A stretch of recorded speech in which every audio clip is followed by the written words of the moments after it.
is the veil between this world and the next getting thinner? I'm Chris Sloan, inviting you to join in and listen to a new podcast that deals with the paranormal, Parapod, with new guests every week, from paranormal investigators to the people they help. Hear actual EVP. The people that capture them. You go into a case to disprove a haunting. 3 flashlights, actually 4 counting the lantern, were actually honed in on this thing, and it was swallowing the light up. Parapod. Log on to myspace.com/Chris Sloan Radio. That's myspace.com/ChrisSlone Radio. The only difference between the believer and the skeptic is time. And your time is now.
Wolfman Mac, the Wolfman Mac's Nightmare Cinema. We're hanging out at the Haunted Winery here in Warren, Michigan with the good folks from Ghostly Talk. Ooh, this place is creepy, man, but nowhere near as creepy as Wolfman Mac's Nightmare Cinema. It's a haunted drive-in, babies. And you know what we do there? We host classic B horror and sci-fi movies, just like the ones you grew up with when you was a kid. And it's at Wolfman Mac's Nightmare Cinema right now, hosting on public access TV all over Metro Detroit. But guess what, kiddies? It's coming to you, and all you got to do is have a computer. Just go to Wolfman Mac's Nightmare Cinema. It's nightmarecinema.com. We'll be broadcasting the show real soon, right from the website. Stay tuned. It's Wolfman Mac, Nightmare Cinema.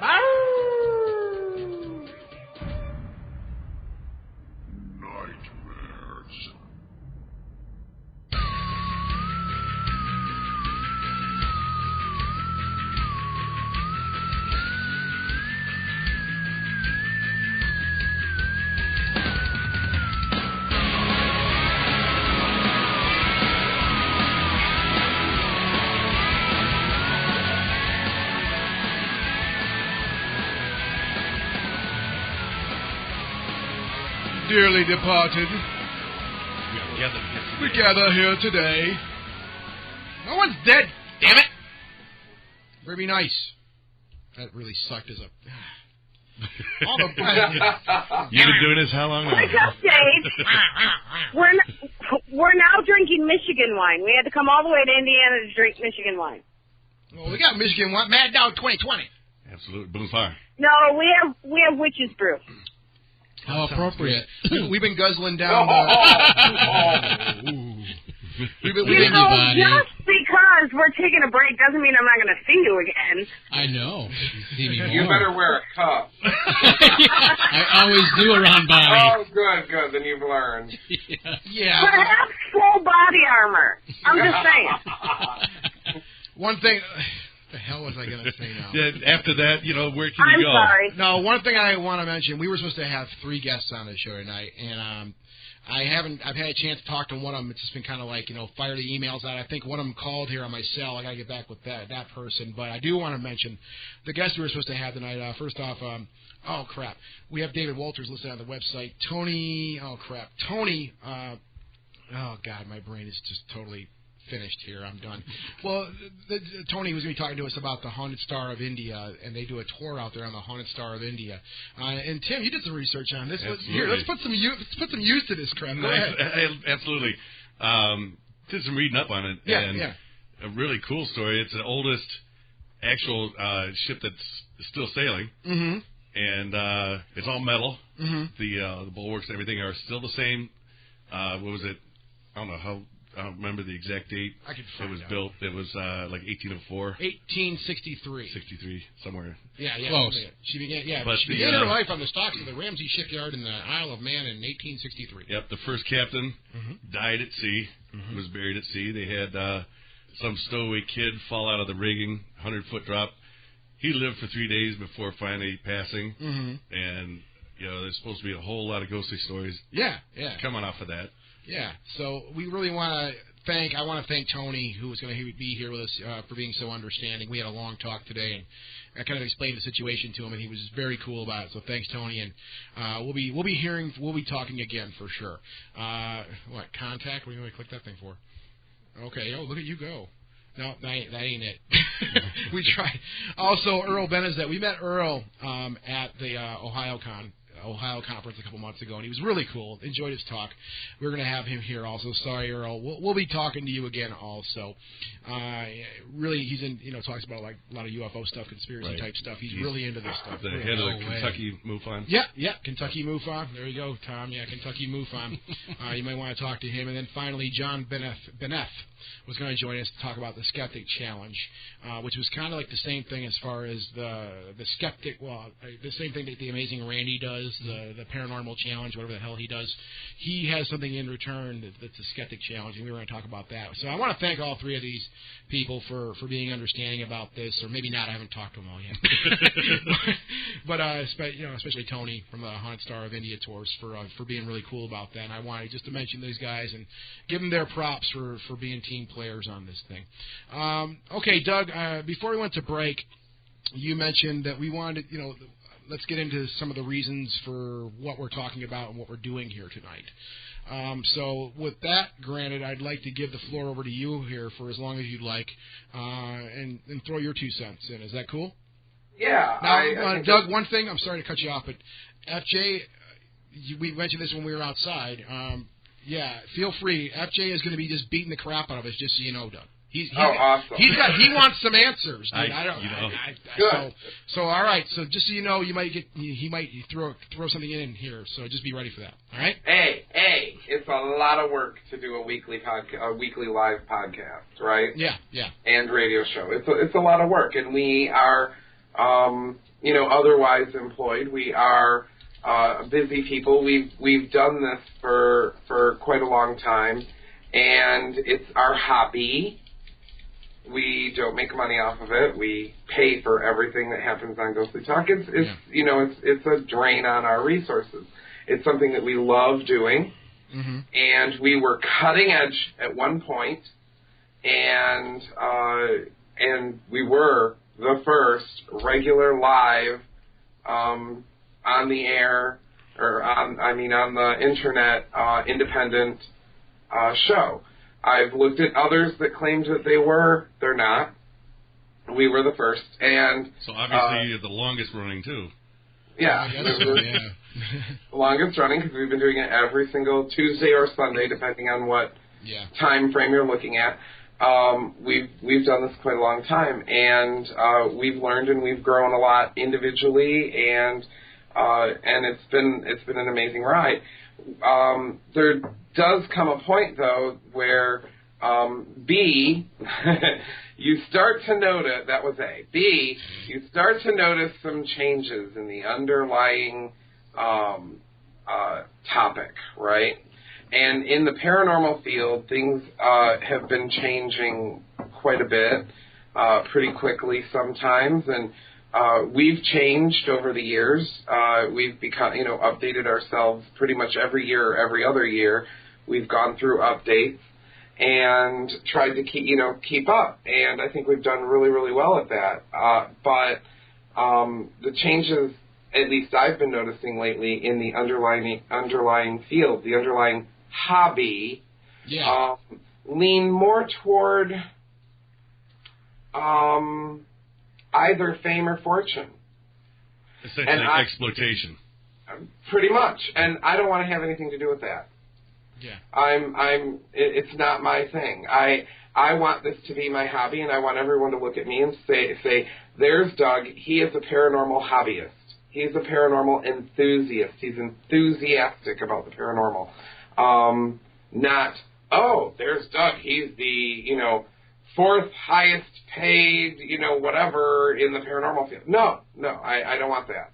I absolutely don't want that. I want to let everybody know on the planet who can possibly hear my voice right now that the paranormal is my hobby and my enthusiasm.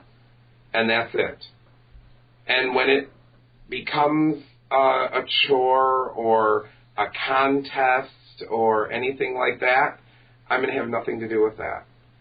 I won't do it. It's not in my blood. It's not in my making. Now, can you have fun and do that kind of stuff? Absolutely. We've done 2 movies, and they were awesome to do. They really were, mind-opening. Are we members of SAG? Oh, no. No. These were independent. I am. Yeah. But that's my belly, so that doesn't really count. We've all joined SAG in the last 9 years. But we can have fun with it. We can do some marvelous things with that, and lend whatever minuscule talents we have for that to productions. And I had a blast with both of those. Andy and Tanya Kaiser were phenomenal inspirations, and I don't know how come they let us do that, but boy, those were amazing, amazing subplots in all that is Ghostly Talk. Was American Spirit Summit and whatever the first movie was, I don't remember. So Dr. Dawn's ass. Dr. Dawn's ass. That was the second one. The first one was... American Ghost Watchers. American Ghost Watchers, right. Yes. And then Dr. Dawn's American Spirit Summit. Yeah. What amazing movies. Obviously, you can't go to Blockbuster and pick them up. And you know what? I'm glad for that. I really am. They are Blockbuster worthy, I believe, but they are independent works, and therefore they don't have a distribution deal with King's World or whoever, right? And for that, I'm extremely proud and happy. I am, so that's B. This is a hobby. HOBBY. Look it up. It's a hobby. This is not my. I don't make money off of this, and I never have, and I refuse to. I think that and that's B. C. I just think that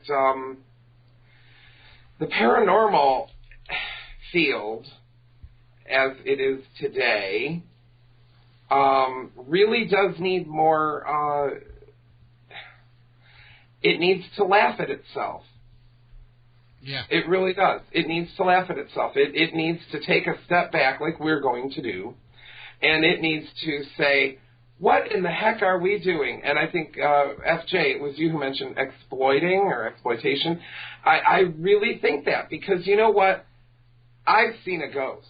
I saw one ghost once. Almost put Scott L's head up into the windshield, but I saw one ghost once, and that was both terrifying and thrilling, and it was a whole mixture of and embarrassing because like, Scott, what the heck? What did you just do? After you change your pants, I'm sure you felt much better. Yeah, exactly. A whole bunch of things happened in that one time I saw a ghost, and it was just absolutely an incredible feeling. But you know what? You can't reproduce that. It's just not happening right now. Maybe somebody in a lab somewhere someday is going to come out with a gizmo that can reproduce that or can find a ghost. But right now, we don't have it, and it's all down to personal experience. And all we have today right now is personal experiences and records of personal experiences. You cannot say that every EMF blip is a ghost. You cannot say that every single voice on tape is a ghost voice. You cannot say that every, image, taken in the dark with just a flash is a ghost, that is an aberration on an image. It's just not scientifically possible right now. However, the people who were there, the people who took the image or recorded the voice or what have you, those people can say, yeah, that was a ghost. I don't know what it was, and it doesn't fit anything in my knowledge or when I talk to people about it in their knowledge, so I have to believe that that was a ghost. That's a personal experience, and it's wonderful. And those are the things that I think drive the paranormal field, not your pilot, the pilot that you're doing. That does not drive the paranormal field. The current incarnation of long-running television shows on television, those don't drive the paranormal field. What drives the paranormal field is and will be, until there's a breakthrough, your personal experiences and my personal experience. And that's just simply how it is. Until there's a breakthrough, all we can do is we can read about these things. We can even watch the antics on television. We can talk to other people at conferences or amongst ourselves or on the internet. That's all we can do, and that's thrilling enough for me. But it's got to be always kept in the realm of my personal experience, your personal experience. And that's where the paranormal field still is. It was there 8 years ago, and I think it's unfortunately going to be there 8 years from now. Yeah. It's going to be personal experiences until there's a major breakthrough. I couldn't have said it better myself. That's what it's all about. And I know yesterday when I was talking to, doing my little thing over at the Michigan Paranormal Conference, one of the big things I said is that what really makes us feel what it is ideas and experiences. And those experiences that you have, they're yours.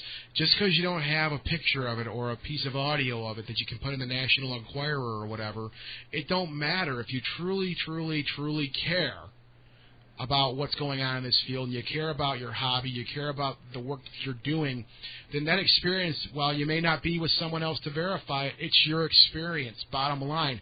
And that no one can take from you. If you really have an experience that you think is anomalous, no one can take that away from you, and that'll be with you forever, bottom line. And that's what, like you just said, that's what drives the paranormal community and the work that people are out there doing, for better or for worse, for whatever reasons they may have. That's what truly makes this stuff happen, I think.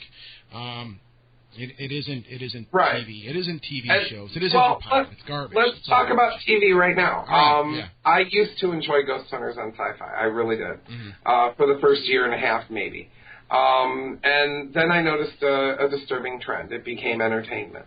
And I suppose in that light, it's a decent show. It entertains what, hundreds of thousands, if not millions, of viewers a week. So it's very entertaining. People like it. People like being scared. I enjoy that. I also remarkably, I really enjoy. There's this one. It's a silly little show on like HBO Family or something like that, and I don't even know its name. HBO actually makes a family channel. Yeah, wow, that's creepy enough. I know. And what it is, it's like a bunch of kids, and they have these assignments, and it's like a ghost hunting challenge, and the kids have to go in and investigate. Sadly, they're investigating the same way everybody else is investigating, which has provided no results to date.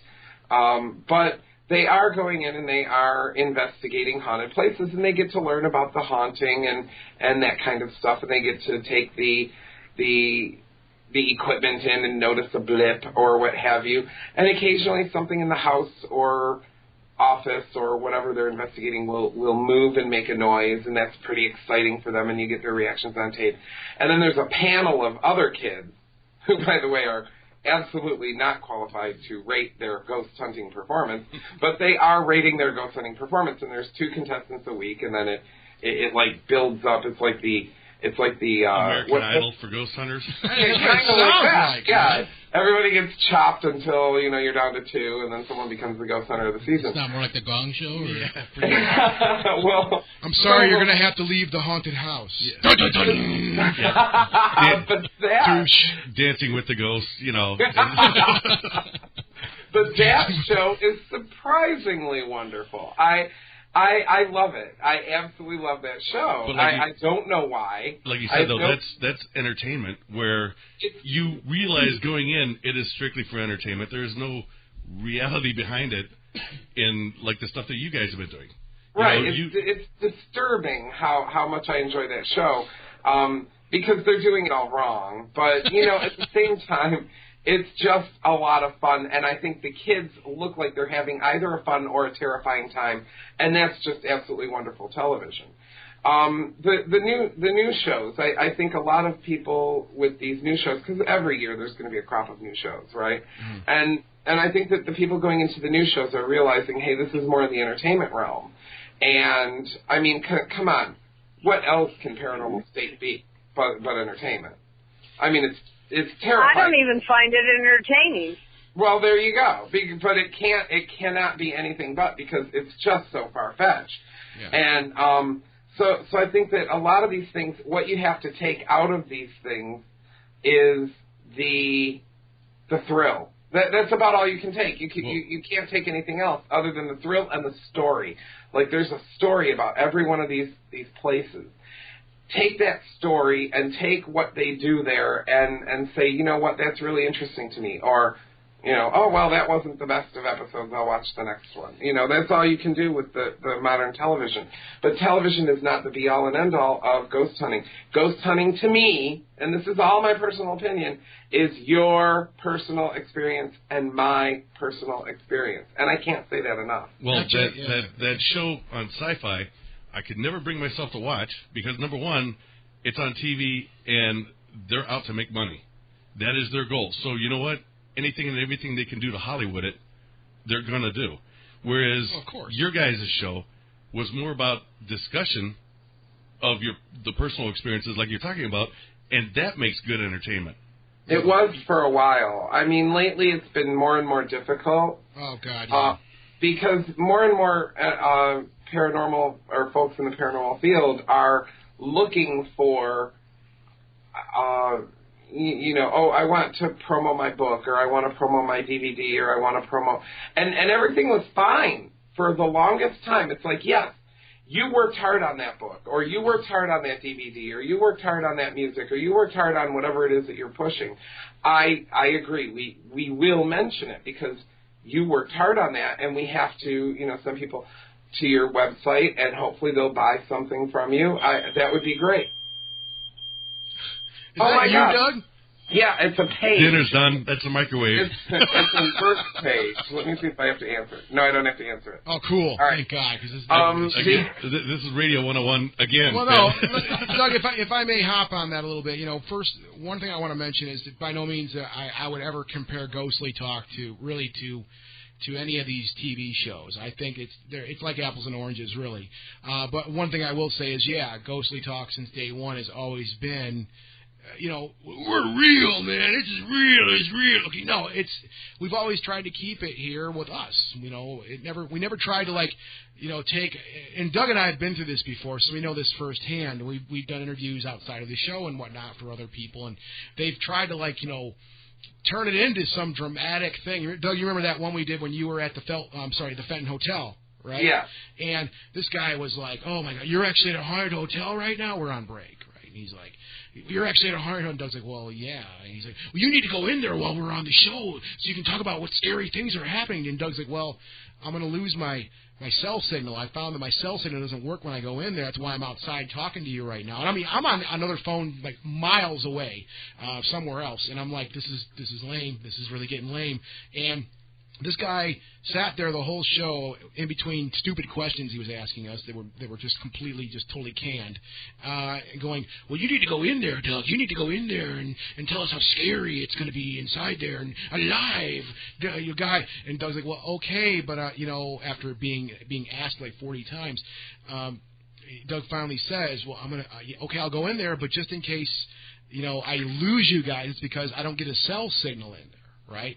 And as soon as he goes in there, of course, he goes away. And I go, "Well, Doug was right. He lost his cell signal there, buddy." Or he was taken. And, that's what he thought. "Oh, my God, that's so creepy. Oh, my God. He lost his cell signal in a haunted house. I think he's been taken by aliens or something." And I'm sitting there like, can we please end this garbage right now? I can't take this. I feel dirty. In all transparency...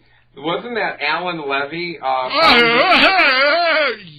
CEO of Blog Talk Radio? Okay, all right, you said it. I've got no interest in Blog Talk Radio, other than a lot of shows are on there that are done by decent people. Well, yeah, there is, yeah. Okay, you mentioned him.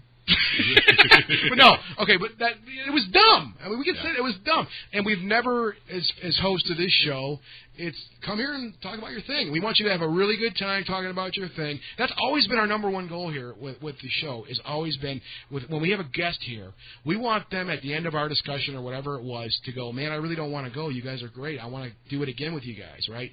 And every guest says that, doesn't it? Oh yeah, we take care of every single guest that comes through this studio. They want to do it again and again until you're just exactly. right up. That's why they brought me on, FJ. Yeah, Bonnie handles everything for us. She does it so well. But that's been the idea. It was never, well, let's put you, we need to get some kind of dramatic thing going here and pull some stupid radio stunt. That's not what this show's ever been about. The show has been about the ideas, the information, the experiences. And that's why I think we're very proud of that, is because we never tried to pimp it up to be something that it really isn't. Plus the fact, I've seen you going through hours and hours of audio to find a little anything, and not find it and say, you know what, it didn't happen, and so be it. But you had your recorders out for 8 hours at a time, and still got nothing. But you didn't, and you would say that we went here and we didn't come away with anything this time, but you didn't Hollywood it and say, oh yeah, it was the scariest moment of my life, blah blah blah. No, that's what makes Ghostly Talk more real than all the other stuff. Yeah, and that's what it's been about. Yeah. But I don't want to sound like I'm, I do not want to completely diss or disrespect paranormal television. I really think that there is a place for it in the world, and I'm really ecstatic at the number of paranormal movies, despite how bad they are. I mean, I'm the first one to tell you, White Noise sucked. It was just absolutely horrible. But there, the thing is paranormal. Movies, paranormal television, there is a place for it in the world, and it does raise awareness, and it does bring people to the field that otherwise may not have been interested or have just, I've always been interested in this, but until I saw that one episode and it clicked, I started researching and digging in and talking to people about my own experiences. I dig that. That is beautiful. That is what needs to happen. And if that's because of an episode of a paranormal TV show or because of a paranormal movie, then all power to it. I think that that's important for the hobby to happen. I really do. Yeah. And therefore, I applaud every paranormal TV show that comes out. I applaud every paranormal movie that comes out. But I'll also tell you what I think of them. Yeah. Well, do any of those shows, any single one of them, do a reality check and have a really boring show because they got nothing? They used to. They don't now. I'm speaking from ignorance on that because I don't watch anything. Right. I really don't. Well, that's why I have to add, you said they don't now. That just means, we found it entertaining and we can make money off of it. Well, yeah, I mean, it again. Well, and that's what they're there for. I mean, I can understand that as a goal. As a goal, you want to fill your hour of, because those people pay how much to have a satellite in space and to have broadcast studios and backup broadcast studios and to film everything in HD now and to pay the actors or the performers and to pay the crew, because they're all expensive. It costs a lot of money to put something on TV or to put out a movie. It really, really does. And so, yeah, there's going to be a certain price point at which they will say, you know what, we're not going to go forward with this project because we think it's going to cost more than we can bring in with advertisers. Yeah. And therefore they put a kibosh on a project. And that's kind of sad.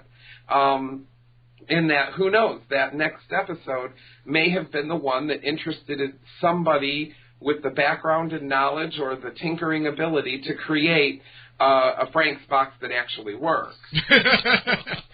Yeah. We don't know.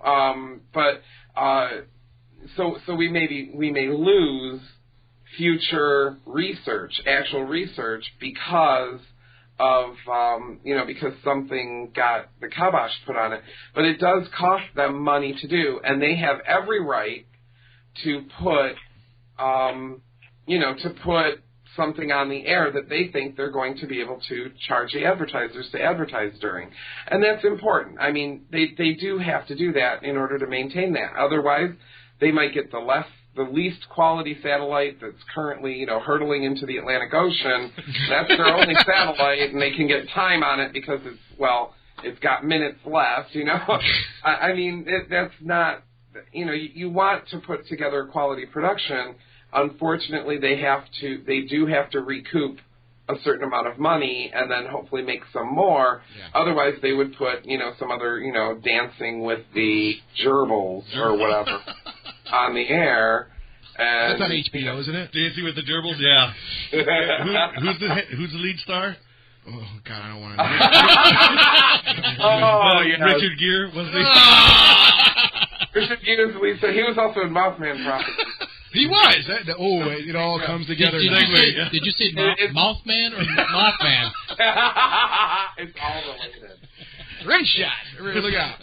So, yeah. No, that was the gerbil with the rim shot. When it comes to the climate right now, and Bonnie, feel free to chime in anytime you want, hon. You still there? I think she's passed out. Yep, I'm still here. Okay. Yeah, I'm still here, guys. Damn it. I would say, well, never mind. I'll just say it. I was getting more wood for the fire. Sure. Isn't that supposed to be the guy's job? I was getting more wood for time. That's supposed to be the guy's job. Stop it. All right. I think our calling was not paranormal radio anyway. Our calling was definitely drive time morning. No, when it comes to the climate right now, and Doug, you nailed it. That's what it's all about. I mean, again, it comes back to what we're doing here on this show and how we, and it is our opinion how we think. I guess what we think ideally things would be cooler as. And I remember a time when this show was very, very, very young, when it was about a bunch of people getting together and exchanging some really cool ideas and talking about their research and the stuff that they went out there and got, for better or for worse. Over time, especially in the last couple of years, going to all these conferences and stuff that we've gone to, it's been more, I've met so many people, a lot of really cool people, but it's always been, hi, I'm so-and-so, founder, president, CEO, whatever, and then this is the project we're working on. It's never been, yeah, hey, I'm a dude that's doing some research and check this thing out. It's always somebody working on a project. We got a project going on. This is our project we're working on, and we got this big thing going on, and we all know what those things are leading to. We've been making fun of them for years here. The climate it's hostile, to say the least, in my opinion. It's really hostile out there. So, it goes without saying, just all the back and forth and all the stupidity. I just don't understand it. And it does draw into what Ghostly Talk is. We've always put up a really good, as you guys know who listen to the show, we've done our best to put up a really good fence to all this garbage and try to just filter it all out. And it comes down to the guests we've been having on the show and whatnot. And I think really what one of the stickers has been, though, is we can't even do that right now. I can tell you, people, with all honesty, right now, that in the last month or so, we've had a few guests on this show that when we got off the air with these people on break, I literally said, I need a shower. I feel dirty right now. Doug, you know what I'm talking about, dude. We all felt that way. We all felt that way, and I'm like, this is totally everything against what we're doing here. The problem is that it is totally impossible to try to screen that out.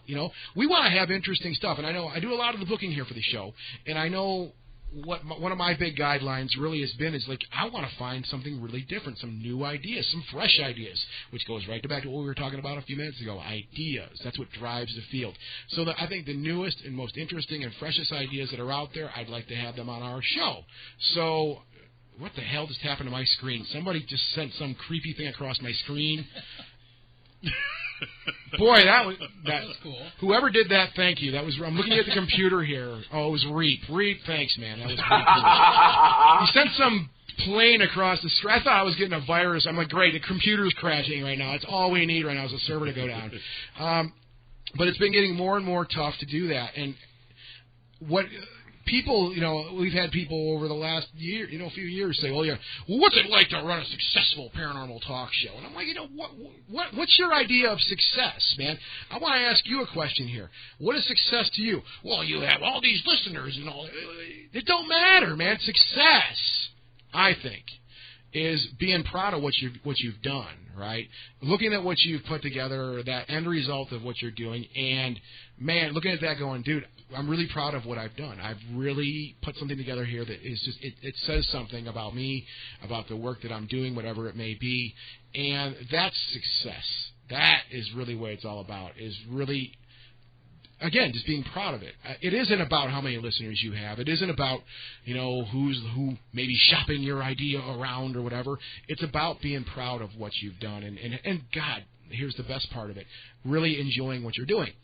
Now, is that one of the things that's sticking in your craw right now is because you have so many people, like we were talking earlier this week, so many people trying to do nothing but sell garbage. Yeah, and you know what? And this is a big thing we're talking about right here of what's happening right now is I'll be damned myself, and I'm saying this myself, and I'm pretty sure Doug and Bonnie will back me up too. I'll be damned if we let Ghostly Talk get turned into an infomercial. I'm not going to let it happen. This is a show done by real people for free. As seen on TV. For free.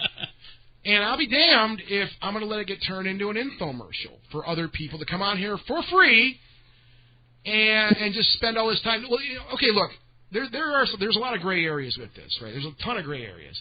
You know, we, like Doug said a few minutes ago, we like to support people's things, their projects they're working on. We like to support their books or their DVDs.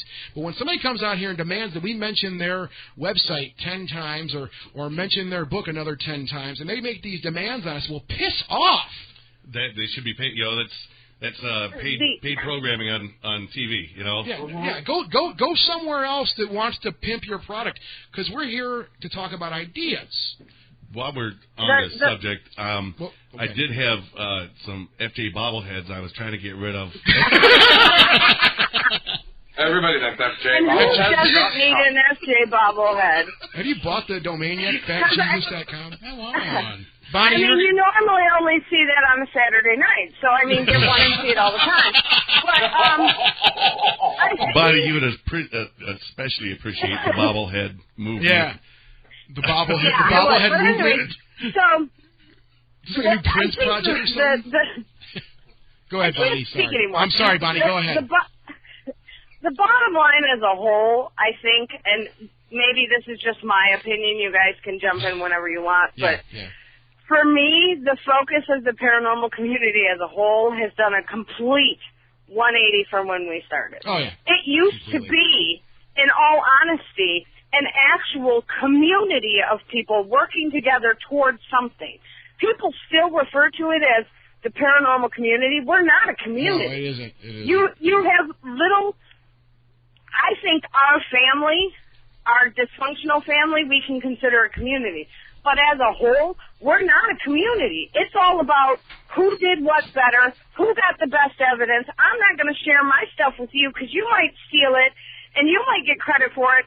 And, oh, my God, you did this first, and I'm really mad, and I think this person likes you better than me, and that makes me really mad. It's not about going out, ghost hunting, hearing the story, getting the thrill, and enjoying yourself anymore. It's all about one-upping the next guy. How many times hasn't that happened in the past, where someone has tried to, get the paranormal groups together, and share information, get a database together so we could all, learn and help each other out. And every time it started to happen, people clam up and say, no, that's mine. I'm not going to share that. I don't think that's mine. And it's not the way it should be. That's not why we got into it. We're all here to learn something, not to get some information and then hoard it. I mean, now it's my information might. Exactly. Well, your information. It might get me on this talk show, or it might get me on this show, or I might even get to be a guest on, Crappy Paranormal State because they have everyone on it, and they don't care. But because they're all trying to get their 15 minutes. Oh yeah. Right, but it used to be a community. When I first started in it, it was a community, and everyone shared, and everyone got together, and no one was trying to screw over the next guy. And now everyone's trying to screw over the next guy because they want their 15 minutes. Well, information, it's become property now.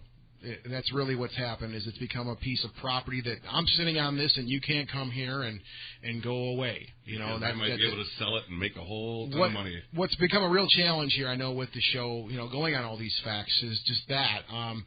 It's been very difficult to do what we think is a quality, at least the best quality we can do here, quality broadcast, without leaving that going, well, yeah, it came out, the production was there, the engineering was there, everything was clean as a whistle, it was great, but, man, that person was a real douche.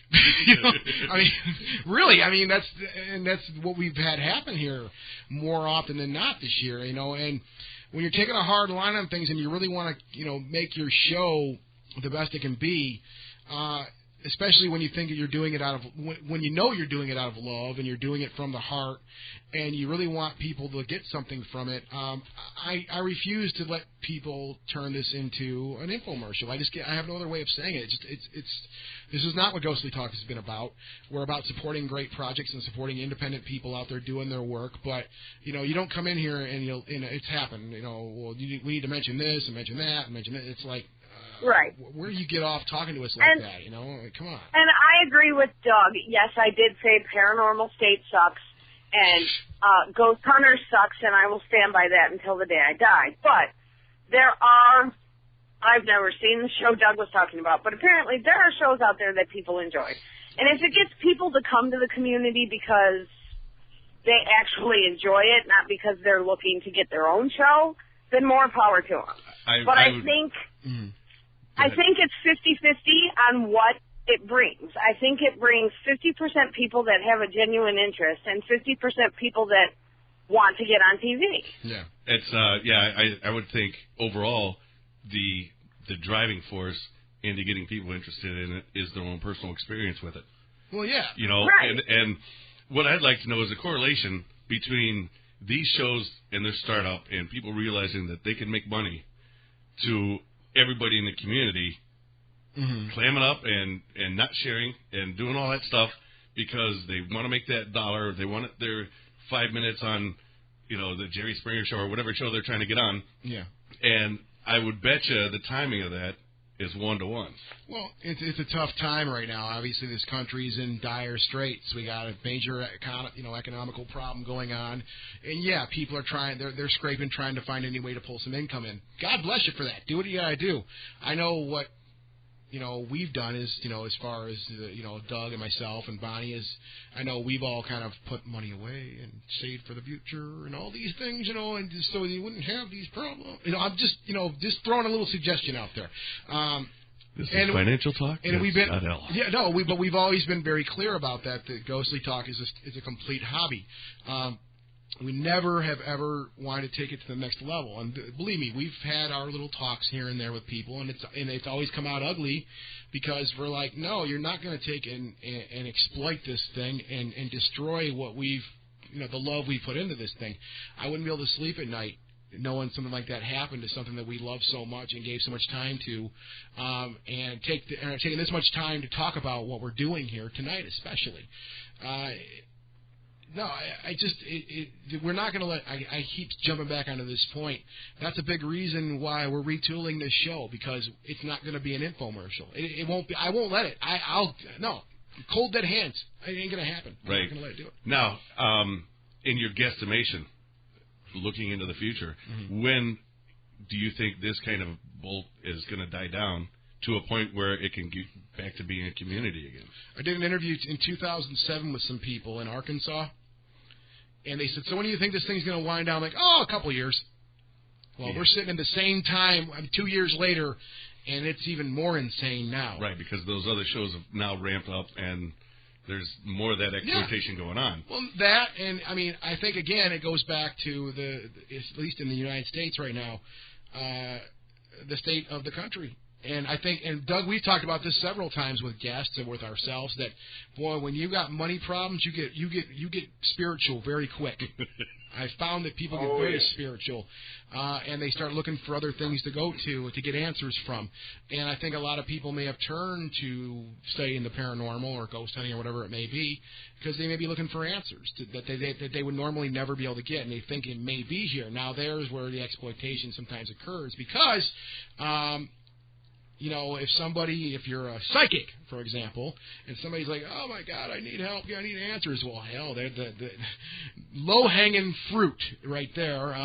Take them for all they got, I guess. And again, that's very high level, very abrasive, I know, but that's just one little example within all this stuff. And, again, Ghostly Talk will never do that. We're not going to let that happen here. Better yet, I was in a bar Saturday. Crazy idea, I know. Really? But yeah, who'd have figured? But every Thursday night, they have a psychic come in and do readings for drunks. And I think that's what? Fabulous idea. Talk about getting emotional. They have a psychic come in and do readings in the back corner for all the people sitting there drinking. Oh, wow. Like they're going to remember the next day. My point exactly, You know what's funny is I remember I had a psychic reading done in 2000 when I was wasted. I just remembered in Florida. I remember that I was at Pirates Dinner Adventure in Orlando, Florida. Crocked out of my mind on Coors Light. I was drinking Coors Light back then. Did you have to say R? I know, we're not pimping Coors Light either. Sorry, I didn't mean to say Sea Light. And I remember just slamming beers, and she's going, like, you have a big trip planned ahead of you across the ocean. Oh, my God, I got a trip planned ahead of me. Oh, my God, did you guys hear that? I got a trip planned across the ocean. My camera right now. Yeah. So, yeah, that would be kind of interesting. And I can say from personal experience. But no, there's just we've dug into this, and this community, or whatever you want to call it, and there's all these different viewpoints. I'm all about the unity thing, and I think it's great. But part of the unity of a true unity of a group of people who have like minds is that they don't always agree. Doug and I don't always agree. Tom and I don't always agree. FJ and I never agree. Yeah, Debbie and I never agree. But for some reason, we still come around together and hang out and express ideas and go back and forth, because that's what makes it interesting. If everybody was the same and had the same ideas, how friggin' boring would that be? Right? It would just be lame. There'd be nothing going on, man. Yeah, that's a Twilight Zone episode. Yeah, exactly. It'd be bizarre. Stepford Wives. Yeah, it would be so lame. Actually, it would be your average panel discussion at a paranormal conference.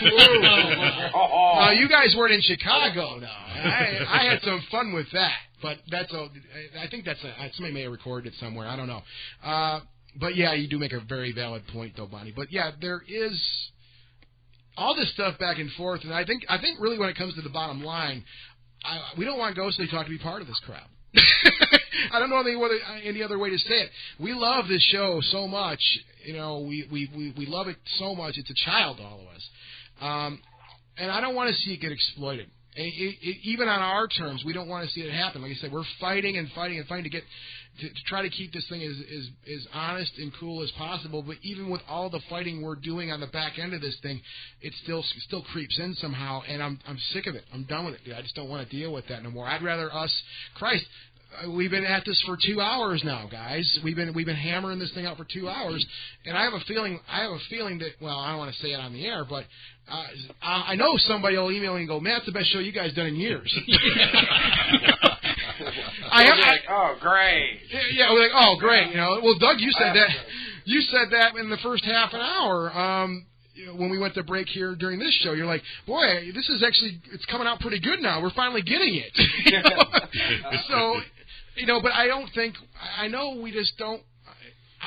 we've always tried to keep this thing as honest as possible and not be brought into the crap or stable ourselves up with any of the crap or anything like that. And I really think the reason for this decision is, obviously we're taking a break from this thing. We need to step back. We need to look at this thing and see what we're going to do. And I'll state it again here very clearly. Ghostly Talk is not dead. It is not dead at all. This is a very live and breathing thing still. But one thing I will mention, though, because, Doug, when we had our conversation today, and you were obviously bummed out, and I was obviously bummed out, and you're like, well, I feel like a chapter of my life is closing. And I said, well, okay, fine. I don't feel that way at all. I don't feel that way at all about this. I feel that we're moving on to something even better now, and we're going to be growing as a result of this. But if you people, the old schoolers out there who've listened to Ghostly Talk since day one, the original 13 shows was Project One. That's what we called Project One, right? Yeah, absolutely. When we realized, well, maybe this is something we can keep doing, Doug labeled it Project 2 and said, "This is Project 2. We've grown and we've learned a few things, and we're going to be doing Project 2." And it's been Project 2 ever since then. Yes, it has. As a matter of fact, I can go back and tell you how long it's been Project 2 if I can get this stupid Mozilla Firefox browser to work properly. It never wants to work. I don't want to go there. Well, it would have been Project 2 since, let's see. I'm going to find out right now. We'll find out right now. We're going to go... Probably since June of 2002. Let's see here. May of 2000. That's pretty darn good memory for an old man. All right, there we go. May of 2002. Okay, it's been Project 2 since May of 2002, right? Wow. So what I said to you, Doug, was, all right, here's what's going to happen here. Project 2 is dead. Project 2 is done. It is a chapter of our life that is over with as far as Ghostly Talk's concerned. Project 3 is on the horizon now. This is where we're going now. And if there's one thing we can tell you as far as the future is concerned is that whenever we come back to do this show again, it's going to be Project 3, Ghostly Talk Project 3. And it may be different. It may not be different. It may be blue. It may be green. I don't know what it's going to be, right?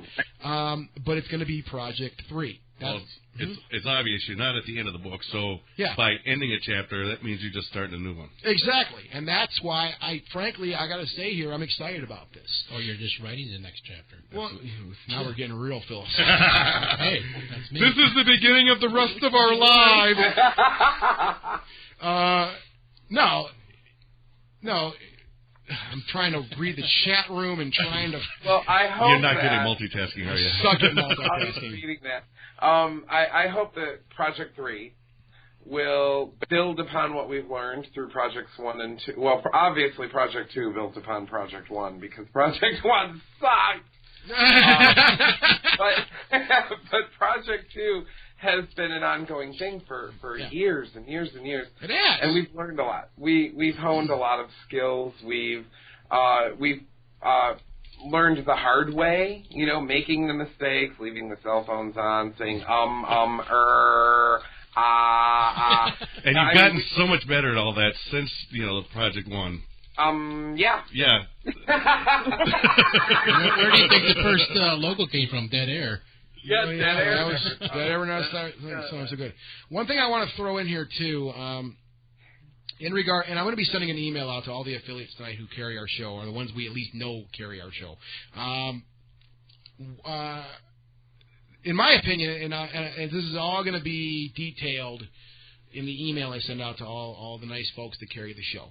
And in my opinion, it's business as usual. We have a library to back up this show now of 7.5 years of archives, all right? And when it comes to you guys, the affiliates people that we work with, we don't want to see anything change with that. We'd love to see you guys keep putting out.